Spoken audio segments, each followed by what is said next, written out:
Une étude réalisée cette année en Martinique révèle que nos enfants subissent trop de coups de soleil. L'étude a été faite en partenariat avec le rectorat et l'ARS. Elle a porté sur une vingtaine de classes de CM1 dans 7 communes du Sud. Aujourd'hui, l'Union des médecins libéraux tire la sonnette d'alarme. Delphine Besse, Patrick Guiteau. Plutôt clair ou foncé, toutes les peaux ne sont pas égales sous le soleil.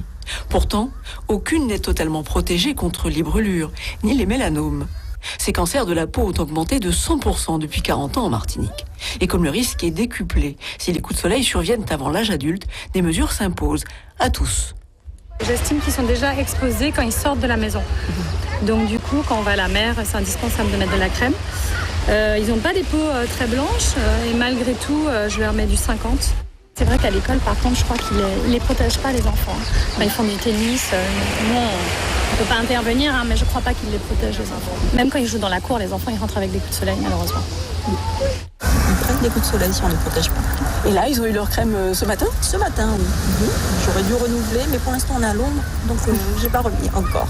Est-ce que la maîtresse d'école pense à ça ? À l'école, les enfants sont quand même beaucoup à l'extérieur. Il faudrait effectivement soit sensibilisés à ça. Et les enfants, que savent-ils sur le risque encouru et quelles sont leurs habitudes au quotidien ? Une étude a été lancée en avril auprès de 300 écoliers dans une vingtaine d'écoles du Sud. En cabinet, on constate des coups de soleil qui sont aussi bien à la plage qu'à l'école. Donc, on s'est posé la question, comment améliorer cet état de santé, surtout qu'on sait que les coups de soleil dans l'enfance et l'adolescence prédisposent au cancer de la peau. Dans le questionnaire rempli par les enfants, il ressort qu'à la plage, 6 enfants sur 10 mettent de la crème solaire, mais ne renouvellent pas l'opération. 1 sur 4 seulement porte une casquette, 1 sur 3 a des lunettes de soleil, et 1 sur 2 est protégé par un lycra ou un t-shirt. Et dans les autres activités de plein air, la protection est encore moindre. Quand on a questionné, donc de façon factuelle, est-ce que vous aviez déjà eu des coups de soleil, 40,8% des enfants répondaient oui, j'ai déjà eu des coups de soleil dans les 6 derniers mois. Et dans les coups de soleil, on peut avoir des coups de soleil graves. Et il y avait 6% qui avaient eu des coups de soleil graves. Donc le coup de soleil grave, c'est quand on a des cloques, on a été hospitalisé, on a été obligé de prendre des médicaments. Et dans ces 6% donc, de coups de soleil graves, il y avait 10%, 10 enfants à peau claire, et 6 à peau foncée.